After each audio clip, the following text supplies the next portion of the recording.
What's up there, boys and girls? This is the Chris and Mike Show. I'm Chris, he's Mike, and this is Joshua Mack. Did I say that right, Josh? Yeah, you did. Do Congratulations. you prefer do you prefer Josh or Joshua? Josh, but when I try to do business things, I think Joshua sounds more professional, but Okay. Josh is fine. Okay, cool. Right on. So welcome to the show. For those of you that are just joining in, we are live on Twitch and YouTube, so that's always fun. And so, Josh, we just kind of dive into shit, man. We don't. We're kind of really informal. We just have conversations. So tell us who you are, what you're all about, and why you wanted to come on our show that's broadcasting into 22 countries now. Hey, congratulations. That's an amazing feat. Thank you. Thank you. Yeah. So my name's Josh Mack. I also go by J Mack. It's also the name of the podcast that I started, where I combat veteran and first responder suicide, one story, one conversation at a time. Nice. A little backstory about me. I grew up in a small country town in the south, like 45 minutes south of Chicago. But whatever Where you think at? of Chicago, it's called Beecher. Okay, I'm in Pontiac.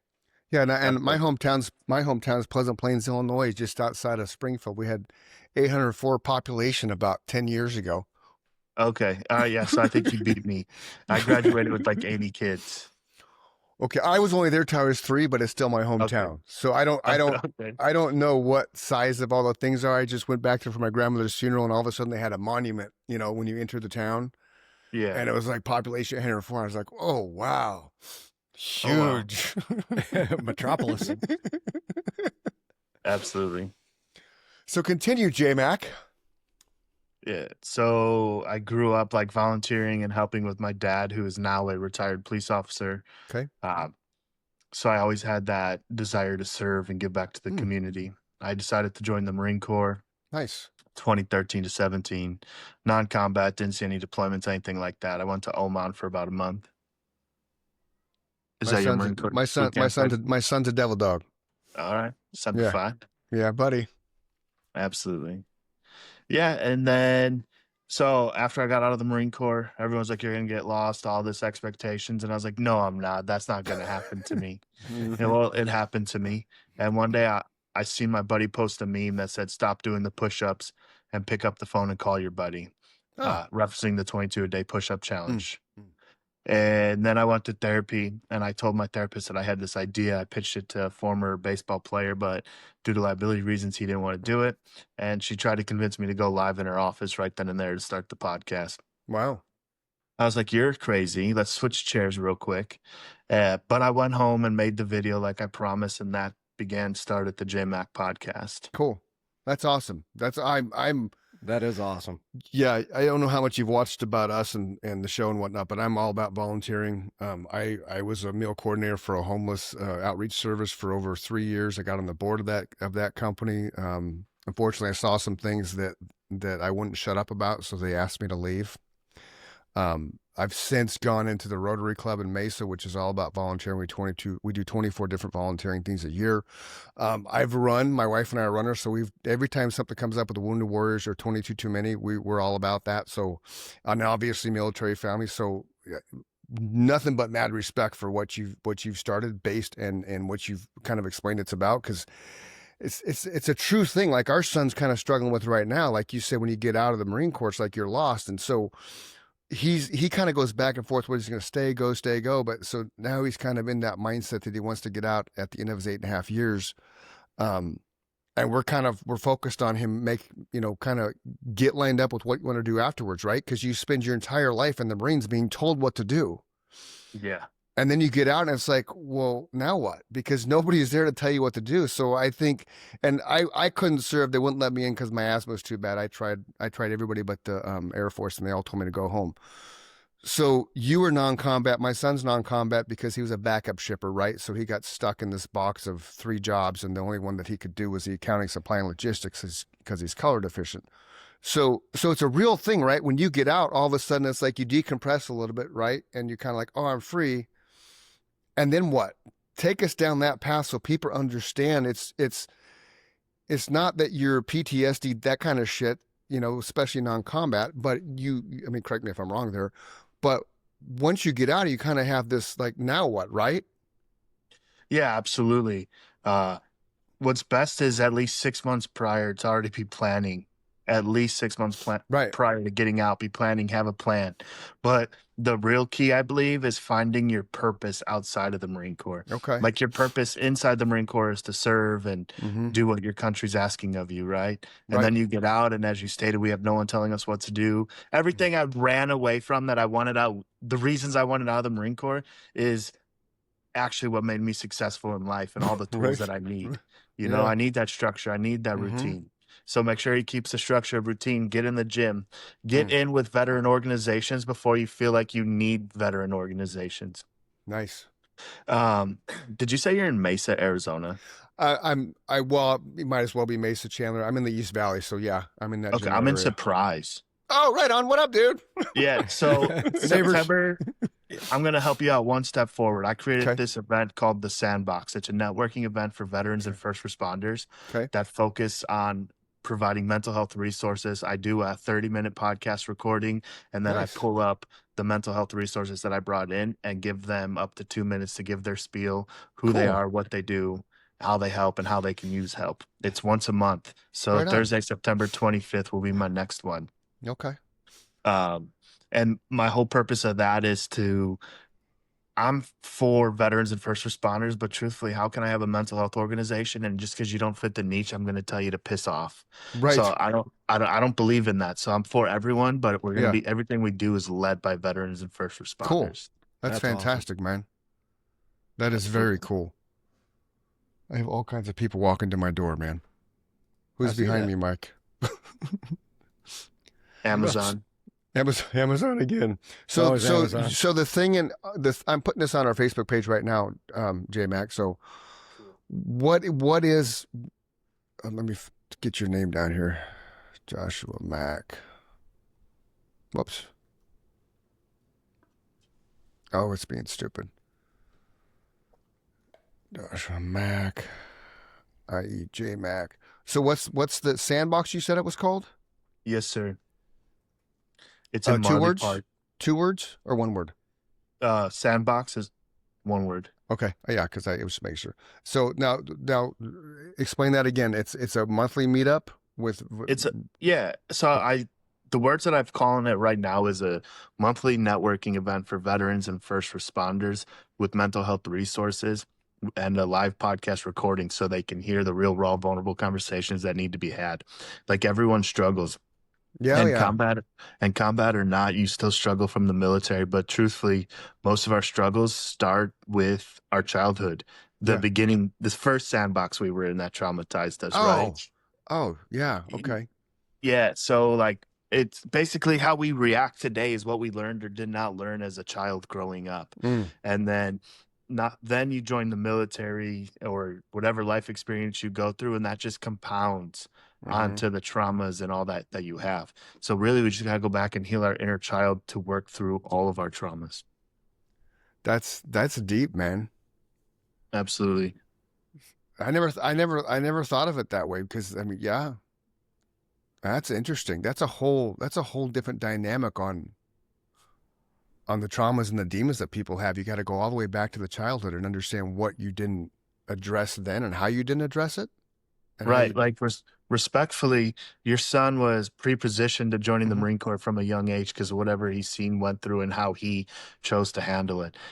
We were kind of crazy to join the military to begin with, and then to go to the Marine Corps, right? Right. Not many people are willing to sign up to do that. No, because it's by far the hardest of all 4 branches. I don't care what you say. Right. For sure. You just, I mean, because if you're a Marine, you can leave the Marine Corps 2 days later, decide you want to go be in the Army, and you just walk into the Army like, okay, sign here, because you're a badass. Like nobody does the crucible except the Marines, right? We had friends that their kids went into the military as well. One went to the Air Force, and they were fucking calling home every other day because they kept their cell phones. Like, are you kidding me? You know, and then our son had the mindset that he was going to be a drill instructor. So he went from accounting, supply, and logistics, and then got accepted to the boot camp for drill instructor. So he went through boot camp twice, and then he became the drill instructor. So then he's going through boot camp again as the drill instructor side of it. So talk about insanity, right? It just, but you know, he's kind of driven like that, and he likes to be challenged. He's got to have something in front of him to go after. Otherwise, he just gets bored out of his mind, and then the brain starts wandering, and he was, our lifetime together wasn't anything traumatic or we were a very well grounded family. Had family dinners, and both my wife and I were completely involved in both our kids' lives. I coached Jake throughout his youth and things like that. So it's not like we were just neglectful parents. We were super involved. So I didn't mean that whatsoever. No. I know you didn't. I know you didn't. Even the best relationships, there's still trauma in there. Sure. Because there's no way your needs were met 110% of the time. Right. And if you have multiple kids, this is something I just learned, and I'm a dad myself now, right? Yeah, right. That your kids are not experiencing the same parents ever, right? Because of the age gap. So you've learned from your first child, moving on to your second child, you may be a little bit more lenient on your second child than you were your first child. And that causes like hard feelings, traumas, like you're potentially choosing the other child over the other. And that's not, as a parent, we're just trying to do the best we can with what we have, right? Becoming a parent has also helped mentally, and it also just has hurt mentally, right? Because like it takes a toll on you. It's such a blessing, and it's so stressful all at the same time. Right.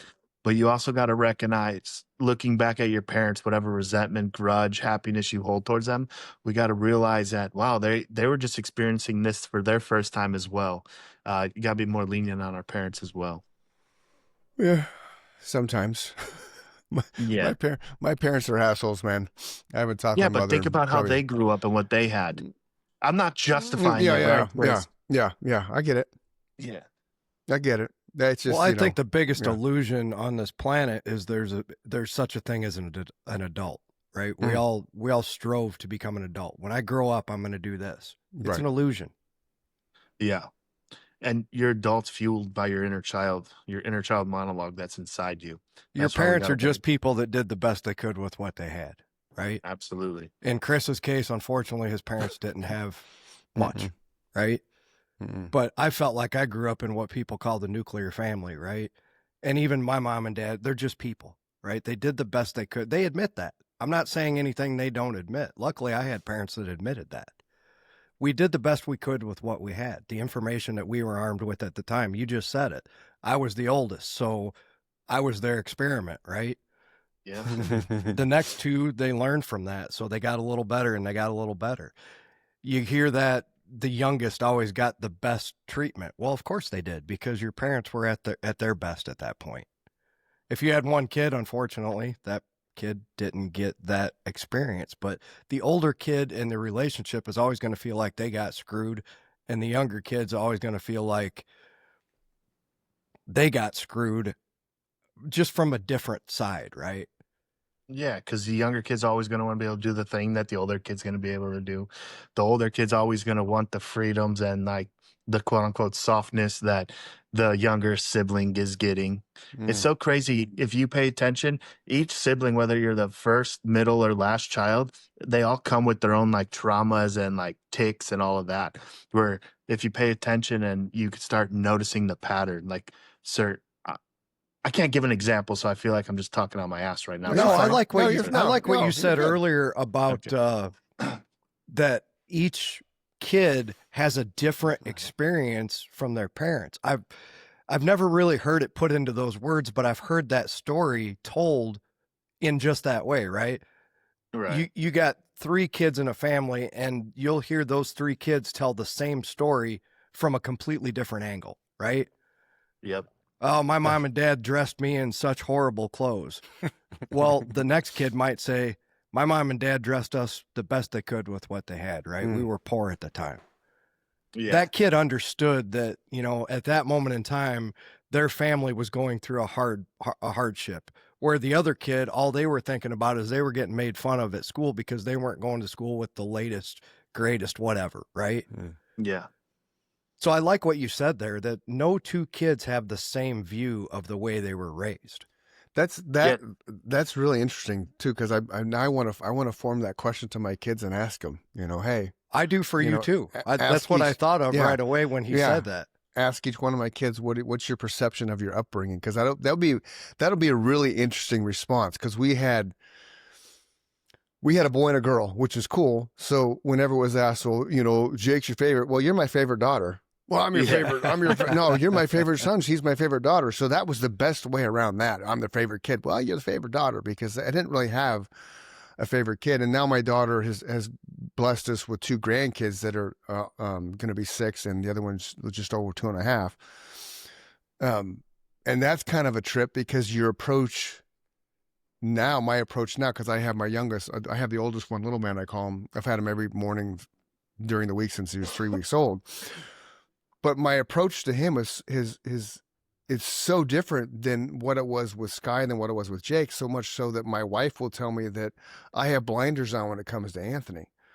But at the same time, Anthony respects me more than he respects his own mother and my wife and his dad, just for the simple fact that I've consistently been in his life every single day. So when he needs, you know, that stern moment, I get that voice, and he just, whoa. He respects you. You can see it in his eyes. Even in the little clips that you post online, it's like he's like hanging on your every move. Yeah. So, but that's interesting, man. I never thought of that. I never thought of the approach to that, J. Blew my mind. This is why we do this, dude, because we just learn stuff every single time. It's crazy. I'm not sure if it's considered research or what, but there is a study out, or documentation out, of 2 twins that grew up with an abusive alcoholic father. Okay. And they're trying to figure out if it's nature or nurture, right? Mm-hmm. Both kids, one kid became, like, we'll say, a priest, doesn't drink, treats women correctly. The other kid is a direct example of his father, an alcoholic, mean, abusive, whatever. And they were asked the same question: what made you this way? And they gave the same answer: look how I was raised. Look at my dad. Yeah. That just hit me, because I'm a 20-year recovering alcoholic, and Jake's not old enough really to understand. He didn't remember it because I stopped. He's 24, so I stopped young enough for him not to really have memories. But my daughter, who's 5 years older, wow, that just smacked me upside the head, Josh. Thanks, man.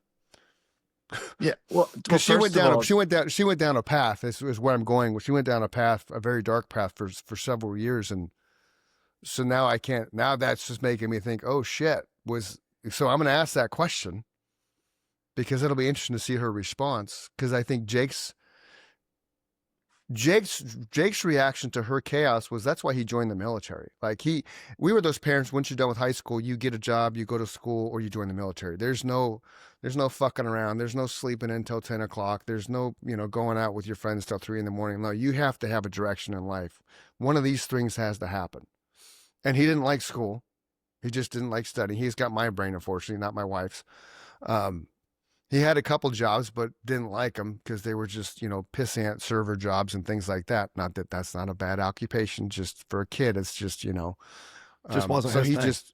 Right. So he came home one day from high school and said, I'm going to the Army. I'm going to be a diver. I'm like, whoa, dude, there's not divers in the Army. Who's feeding you bullshit? And I had a good friend that my wife's actually caught their kids, and then they used me to help them purchase a home. So I'm like, hey, we're going to call Steve West is going to come over, and he's a Marine. He's going to talk to you. And I knew he would give Jake the just the real raw relevance about all 4 branches, the ups and downs, ins and outs. And they sat in the dining room for about an hour and a half, and he hadn't made up his mind yet. This is kind of a funny story. And Steve leaves, and so Jake and I kind of talk a little bit, but I'm like, dude, you do you. I got your back regardless.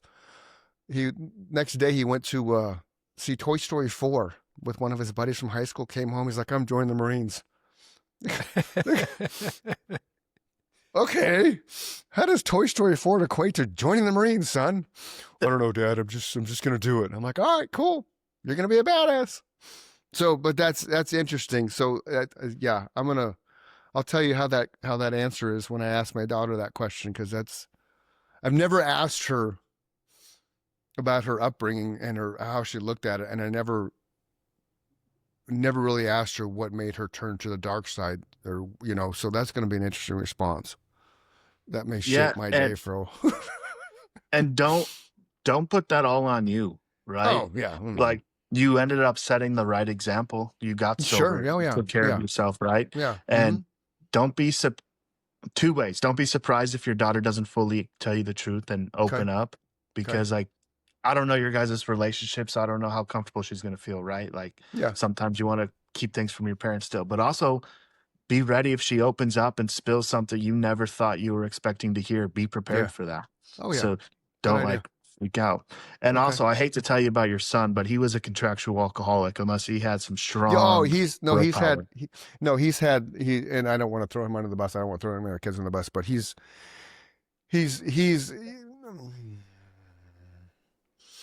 a really good kid. He's very smart, but he's made some decisions that I think he regrets. He didn't start drinking until he got into the Marines. And I've preached and I've preached to him and preached to him and preached to him, you know, so because I don't see him every day, I can't say whether he's an alcoholic, whether he has a problem. You know, there's some stuff that's happened since he's been Marine that kind of pushes the envelope as far as, okay, you have a problem with drinking. You know, he's gone in and out of cycles of being sober. I'm going to stop drinking for this amount of time. But because he's not at arm's length for me, I can't really ascertain what his actual consumption of alcohol and how dependent or not dependent he is on it, if that makes sense. But I get what you're saying, because it is in my DNA. So both of them have that, you know, example per se. And I mean, I wasn't abusive. I was mentally not there. Emotionally wasn't there. I was kind of an ass.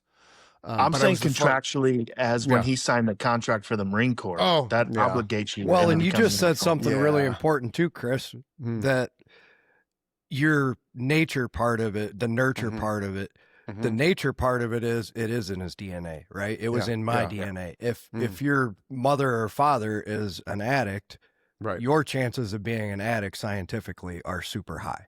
That's just correct. Yeah. You know, so I guess what I'm saying is people can't beat themselves up for that part of it either. No, you know, not at all. He knew that you were an alcoholic. She knew you were an alcoholic. So they have some skin in the game going into it too. I'm just saying for parents out there who beat themselves up, it's like 50% of that is out of your control, because it's burned into your chromosomes. It's in your DNA, right? Yeah. And you know this, Mike, you probably don't know this, Josh, because you don't know my story and stuff, but with what our daughter went down that path of what she went down, Nikki and I, first thing we said, it's not our fault. Like, we didn't make these decisions. Kind of like my approach to recovery with alcohol. Like, everybody's like higher power work. And I say this all the time. God didn't make me drink. I made myself drink. God didn't make me stop. I made myself stop. So we have our own ownership. It's this a free choice, right? We have that ability to choose as humans, right or wrong, whatever it is. We have that free will. So both my kids, they grew up with an alcoholic father. Skylar was maybe 10 by the time I stopped. Jake was 4 to 5-ish. So Skylar's going to have more memories than Jake will. You know, I can remember shit from back when I was 3 and 4 years old at the trauma side of life. So it'll be interesting to see what he kind of responds to that question too, to see if there's some kind of trauma that he's still processing from that time frame. You know, it's interesting, man. It's an interesting approach to this, Josh. No question. Yeah, and a lot of it is our subconscious, right? Like, we don't understand the whys because we don't talk to ourselves enough. We don't figure it out, but we start craving, or we want something, or we do something, so we do it. But it's deep down fueled by our subconscious, right? There's been evidence that kids have trauma from the umbilical cord being wrapped around their neck during delivery. So it's crazy how far trauma is stored in our body, and we have to find ways to release it, right? It takes a stronger man to cry and talk about his emotions than the one that bottles it up and is just an angry asshole all the time. Right. And that's the difference between this generation and last, right? Because the generation with Mike's parents grew up, it's like, there's stoic, nothing affects me. I'm this brick wall of just, I'm a man, you know, you don't see me cry. You don't see me. There's nothing, man. There's nothing that affects me at all. Which is complete bullshit for anybody out there that's still hanging on to that. If you're that guy, you're wrong. Just so you know, that will kill you. I do believe there are certain times where you have to be that stoic and strong individual. Of course you do. I When was you're given the defending your family or protecting your family, or or just showing up for your family, right? Like, as Amen. much this is something I'm actively working on, and it's hard, right? Like, I want my wife to be my person. I want to be able to tell her everything and anything. That does not always work out in my favor, because either she doesn't understand what I'm saying, or I feel a type of way for telling her. Now I'm judging how she's judging me or whatever.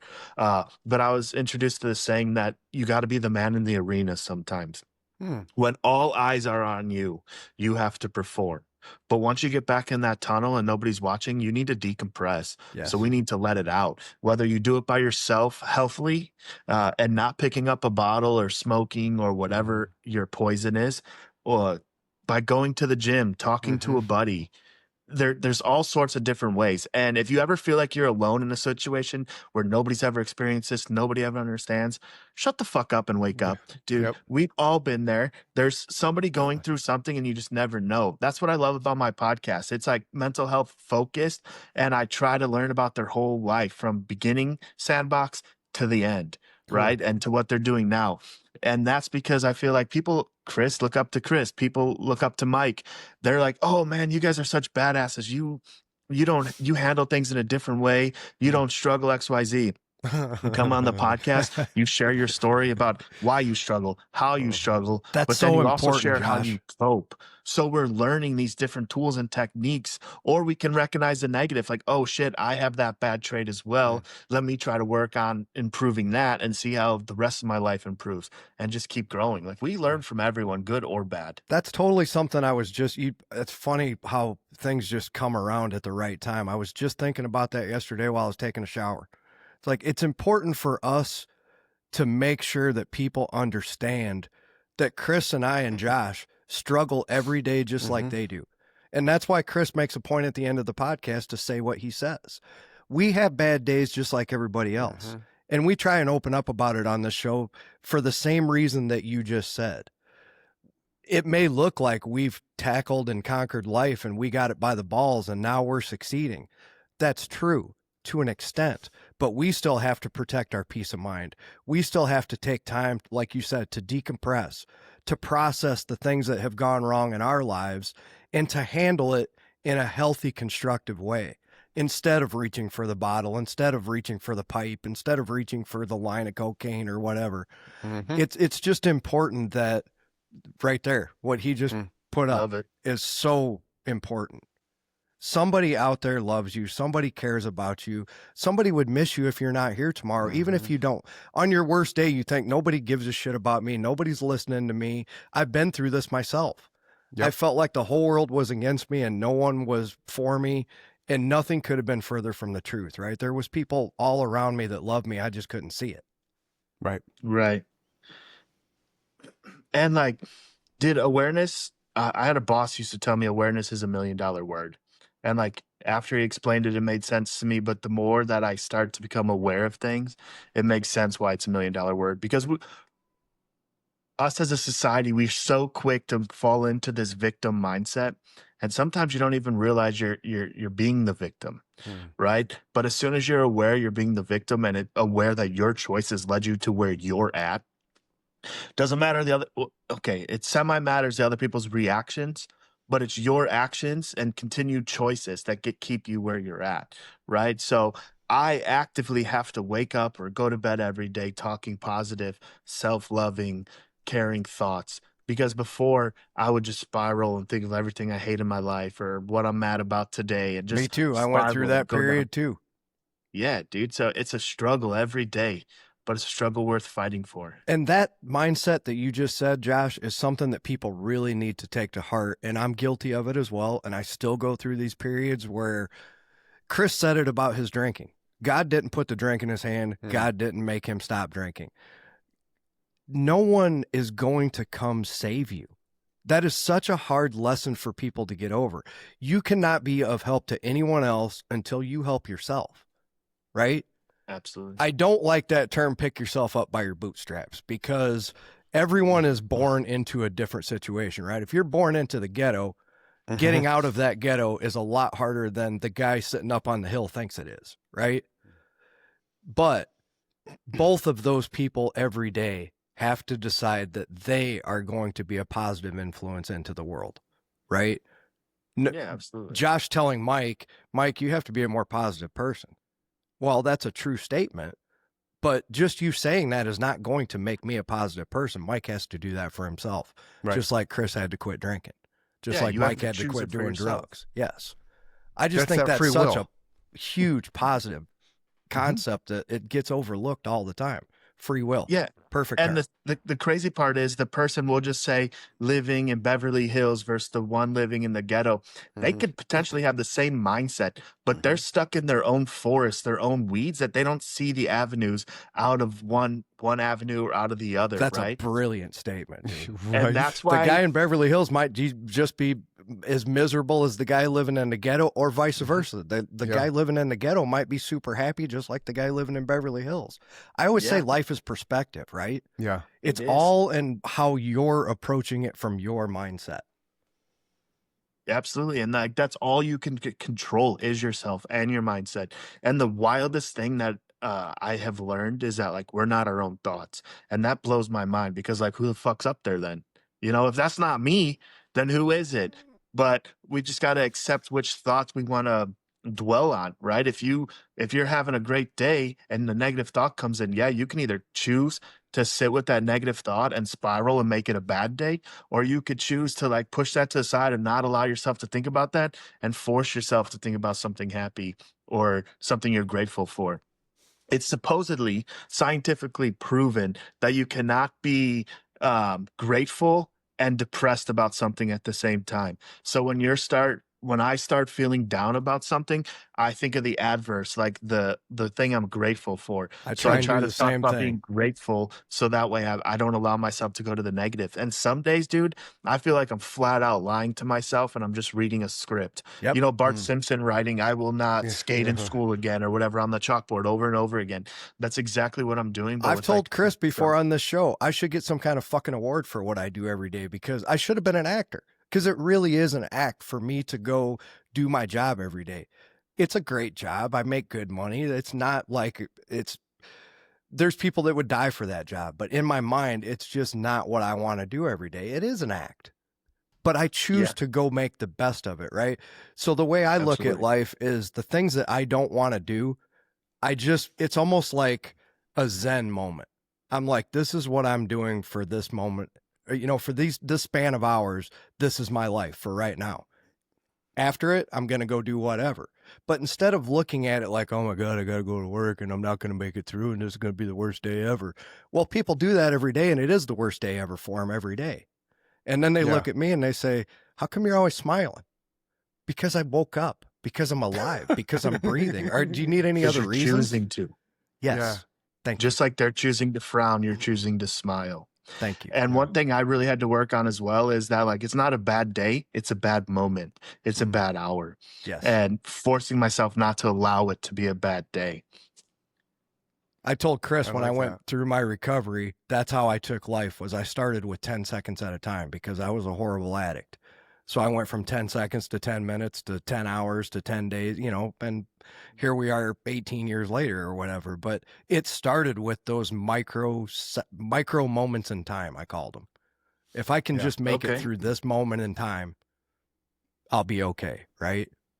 That's your awareness. That's where the $1 million word comes in, aware. You became aware. You just have to focus on the next 10 seconds, the next 10 minutes. When I was in boot camp, our drill instructors told us the best thing to do is focus on making it to the next chow. Don't worry about how far away graduation seems. Worry about making it to the next chow, to the next chow, to the next chow, and then you'll be at graduation. That's totally my mindset, man. So when someone thinks they can out willpower me, I've been willpowering for 18 years to not do hard drugs. So congratulations to both of you. Thank you. On that. Now, with you, Josh, I want to circle back to you a little bit here. So when you came out of the Marines, how long were you kind of like just struggling with, okay, what am I going to do? Where am I going? You know, what kind of time transition did that take to get you from getting out to kind of finding your niche and then moving forward with that? So I got out in 2017, and sometimes to this day, I still feel like I'm struggling trying to figure it out, right? Wow. Okay. Yeah. The first couple of years almost are a blur. Uh, Really? I was still drinking at that time, got into a relationship that was toxic at that time, Mm. and it's just kind of all a blur in a sense. So like the first couple of years, I didn't even think I was struggling. I didn't think I was lost. I didn't think anything. I just thought I was going through life. Mm. Uh, and then it took me 3, 4 years in to realize, oh shit, I am kind of lost. I still feel that way to this day, right? But I'm also trying to grow something that I don't necessarily have a model to mimic, to go after, right? Like Okay. so along what I'm trying to do with the Sandbox and my podcast is become this generation's version of the VFW and Ah, Lions Club combined, Nice. except okay. it's going to be focused on being substance free and community healing. I'll never be able to get rid of those half true war stories. That's just going to be part of nature, right? But I Right. can take the drinking or the smoking or whatever substance it is out of the situation. Yeah. And then I like to say us as veterans have collectively donned the oxygen mask on the airplanes, Mm-hmm. but the mental health one. And now we're ready to spread throughout our community to help rebuild and regrow. So Mm. eventually, we're going to be doing things for the community that are all led by veterans, whether it's a simple pancake breakfast and the veterans and first responders are the ones serving our community. Because everything I feel is dividing us. That's Yeah. what people are trying to do, is keep us divided. And I'm tired of that. Like, Yeah. why? Let's just all come together. Yeah. Agreed. No. Yeah. I stopped watching the news, dude, because I just got fed up with everything so negative and it's depressing. And there's no accuracy to it anymore. It's turned It's into entertainment. Yeah. Yeah, And the news is yeah. Yeah. what I've learned is that the news is like pure propaganda for whoever Mm-hmm. owns it, and they're Yep. only putting their side out there That's with it. with an added spin to make it spicier for the TV, to make you want to pay attention. Um, And for But me, yeah, it's clickbait because I don't watch the news. Like literally, I will not watch the news. I can't say never, but maybe 5 times since 2008, I've watched the news. I mean, that's it. And I don't So- go with never, but the one thing Yeah. what would you say changed immediately in your life by not watching the news? I wasn't depressed before. That's the point I was just going to make.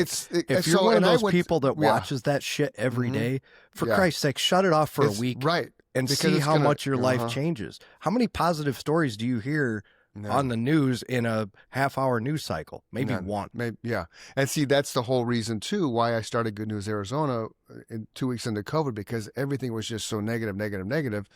So I called a buddy up like, hey, let's go do this. And it that took on its own life because people were tuning in for the sheer fact it was just Arizona based and everything was good news. It was stuff I would just pull off social media and things. It was nothing but a positive, and it wasn't even a spin. It was just like if I had ran into you back then, Josh, we would have talked on Good News Arizona about Sandbox. Like, this is a great outlet. It's a great resource for veterans and first responders to come with like-minded people. But that's what it was about, because the news is so bad. And coming from somebody who went to school to be a journalist, one of the things I had to do in college was time a newscast from start to finish with a stopwatch. And every time they had a news story, you press start. And when they're done with that news story, you press stop. In a 30-minute news show, which now is like 32 minutes, there was 4 minutes or so of actual concrete news. Everything else was fluff and what the hell is the word? I don't know. My brain lost it. But the fake shit, the Filler. the fillers and the smoke and mirrors and Kind of like there's 2 good songs on an album and the other 8 suck. yeah. Yeah. And it was commercials and rhetoric and conversations between the anchors. Weather you don't count as news because you're just reporting, on the weather. So it's just, you take the weather out, everything else is 4 minutes of actual hardcore news. And here's would the other relate. thing real quick. Can you ever get a point across in a 3-minute soundbite with 4 people talking over each other? Right? We're limited on time today a little bit, but we still blew up your story to the point where you could tell it in a way you wanted to. You couldn't do that in 3 minutes on CNN if Chris and I were talking in addition to you. You would have never got your point across. That's the other thing that people don't realize is Josh just said it a second ago.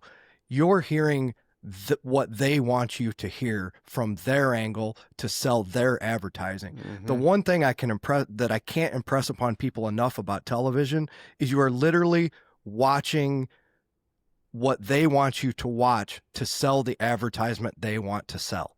That's what television is. Yep. It's not about the program. It's about the advertising for them. You're looking at it from one direction. They're looking at it from another. Prime example. I just finished watching the Charlie Sheen thing on Netflix. Okay. Was it good? The final, unbelievable. Okay. The final 2 years, he was so down the dark path of his addictions, smoking 7 grams of crack at a time. Like, it was crazy. They made him the highest paid TV star at $2 million an episode for 2.5 Men for the last 2 years, because they were making $155 million a year in revenue from ads. And they kept offering him money. He kept saying no. Him and his attorney just kept saying, no, I'm done. And then they threw $2 million at him. And he's like, what do you do with that? Can't say no. But they could care less about his struggles and his addictions, and it was out there. They were talking to Chuck Lorre on the documentary, and he's like, you knew something was going on. John Cryer, you knew something was going on, but how do you stop it? Because he's the meal ticket. He's the reason that I'm getting paid. He's the reason for my livelihood. You just made my point. Right. So all these people around Charlie Sheen see the train wreck, and John Cryer even said it. He's like, the world wanted the train wreck. It was the first real explosion of social media. And Charlie could do nothing wrong that would deter the world from watching him. They liked watching the train wreck. They like watching the chaos. They like, he shot such and such, and she claims it was an accident. It fell off the dresser and hit her. He put his knife to the throat of this chick. Same time that Tiger Woods does his shit, Charlie Sheen's apologizing for domestic violence. Everybody embraces Charlie. Fuck you, Tiger. You know why? It was crazy. I don't know why. Because it all goes back to what I've said 100 times. Life is perspective, right? We expect that out of Charlie Sheen. We expected more out of Tiger. From Tiger Woods. This is true. There you go. It's the hypocrisy of the whole deal. Yeah. Yeah. But it's insane. It's insane what they, and he takes ownership of everything, but it's insane that everybody knowing full blown that he was going through this total chaotic train wreck. They paid him $2 million an episode. $2 million. The highest paid actor ever per episode. Chris Dunham. What? I love this conversation, but we got to get Josh out of here, and I want him to have a chance to plug the rest of his stuff. Okay, yeah. Plug the rest of your stuff, man. Okay, wait. Before I even do that, I've been trying to keep this in my brain the whole time. But for your son, Chris, there's a program called Skill Bridge, where I believe it's up to the last 6 months of his contract, he can end up getting he can end up interning at an organization. He can learn how to weld. He can learn all sorts of different things. There's a whole bunch of different businesses on there now that he could potentially get a quote unquote internship where he'll still get paid through the Marine Corps, but he gets to go. It's like a bridge into the civilian life. He doesn't have to do Marine Corps things anymore. Awesome. He goes and does whatever he's learning for those 6 months. Okay. Yeah, his thing he's in right now, he's trying to be a firefighter, so he's found something within the Marine Corps that will help that transition. So that's cool. That might be Skill Bridge, but cool. That's awesome. Good for him. Okay, so we got 90 seconds. Yeah. Okay. Yeah. Not to interrupt you. Yeah. Drop all your stuff. We got 90 seconds left. So tell people how to find you. Tell them how to find your podcast. Tell them how to find your networking stuff, because we want to get that out there. Okay, yeah. So you can find me on social media by JMack Podcast. That's JMACH Podcast. All streaming sources the same way. My website's jmackpodcast.org. The Sandbox is JMack Sandbox on Instagram. Anywhere you find JMack Podcast, you're going to find everything I do with the Sandbox as well. It's out here in Surprise, Arizona. I'm just trying to combat veteran and first responder suicide, one story, one conversation at a time, while reminding everybody they're not alone. We all have our struggles. Gentlemen, it's been a pleasure being on here. I love it, brother. Thank you for coming on. Please come back. So you're gonna Will dig, do. you're gonna dig this. You're gonna dig this, J Mac, because this is how we end up this is how we wrap up every single show. It doesn't matter who you are. It doesn't matter how you're feeling. If you're depressed, if you're feeling suicidal, somebody's gonna miss you. Somebody's gonna love you. Don't leave a hole in somebody's heart because you decided not to wake up tomorrow. Go run, go journal, go work out, go scream in a pillow, call somebody. Anybody will talk to you, whether you believe it or not. You are loved. You will be missed. So don't make that choice. If you need help, text 988. It's there 24/7. Someone will listen to you, someone will help you, and tomorrow is a better day. So it'll be even better day with you waking up in it. So until next time, I'm Chris Dunham. He's Mike Michaels. That's J Mac Podcast. He's doing great things. By all means, go check him out, especially first responders, veterans, because what he's doing is something that needs to be done. And appreciate you for doing that, Josh. And learned a lot today. Thanks again, brother. Yeah, pleasure to meet you, man. Absolutely. Thank you for your service too, man. From my military family to yours. Hoorah. Absolutely. Thanks for your support. And Chris, I better see you at the Sandbox. No excuses. Yeah. All right, gentlemen, thank you so much. We'll talk again. All right, brother. Absolutely. Peace. All right, see it. Don't leave yet. We got to make sure you upload.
Take a moment.